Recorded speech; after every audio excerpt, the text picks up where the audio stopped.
कहानी परमात्मा और किसान। एक बार एक किसान परमात्मा से बड़ा नाराज हो गया। कभी बाढ़ आ जाए, कभी सूखा पड़ जाए, कभी धूप बहुत तेज हो जाए तो कभी ओले पड़ जाए। हर बार कुछ ना कुछ कारण से उसकी फसल थोड़ी खराब हो जाए। एक दिन बड़ा तंग आकर उसने परमात्मा से कहा, देखिए प्रभु, आप परमात्मा हैं, लेकिन लगता है आपको खेती बाड़ी की ज़्यादा जानकारी नहीं है। एक प्रार्थना है कि एक साल मुझे मौका दीजिए, जैसा मैं चाहूँ वैसा मौसम हो, फिर आप देखना मैं कैसे अन्न के भंडार भर दूंगा। परमात्मा मुस्कुराए और कहा, ठीक है, जैसा तुम कहोगे वैसा ही मौसम दूंगा, दखल नहीं करूंगा। किसान ने गेहूं की फसल बोई। जब धूप चाहिए तब धूप मिली, जब पानी तब पानी।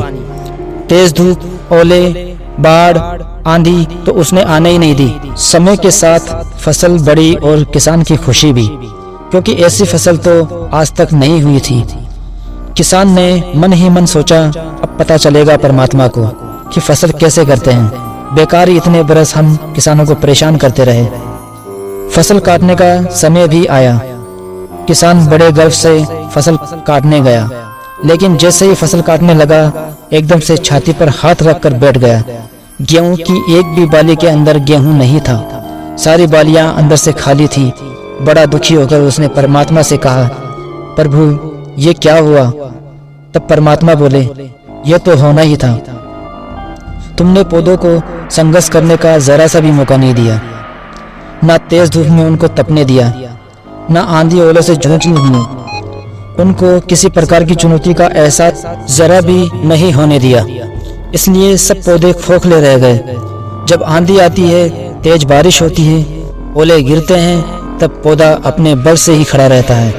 वो अपना अस्तित्व बचाने का संघर्ष करता है, और इस संघर्ष से जो बल पैदा होता है वही उसे शक्ति देता है, ऊर्जा देता है, उसकी जीवटता को उभारता है। सोने को भी कुंदन बनाने के लिए आग में तपने, हथौड़े से पिटने, गलने जैसी चुनौतियों से गुजरना पड़ता है, तभी उसकी स्वर्णिम आभा उभरती है, उसे अनमोल बनाती है। उसी तरह जिंदगी में भी अगर संघर्ष ना हो, चुनौती ना हो, तो आदमी खोखला ही रह जाता है, उसके अंदर कोई गुण नहीं आ पाता। ये चुनौतियां ही हैं जो आदमी रूपी तलवार को धार देती हैं, उसे सशक्त और प्रखर बनाती हैं। अगर प्रतिभाशाली बनना है तो चुनौतियां तो स्वीकार करनी ही पड़ेगी, अन्यथा हम खोखले ही रह जाएंगे। अगर जिंदगी में प्रखर बनना है, प्रतिभाशाली बनना है, तो संघर्ष और चुनौतियों का सामना तो करना ही पड़ेगा। दोस्तों, इस कहानी के बारे में आपकी क्या राय है? कमेंट में जरूर बताना। दोस्तों, अगर यह कहानी आपको पसंद आई है तो वीडियो को लाइक करना और चैनल को सब्सक्राइब कर लेना।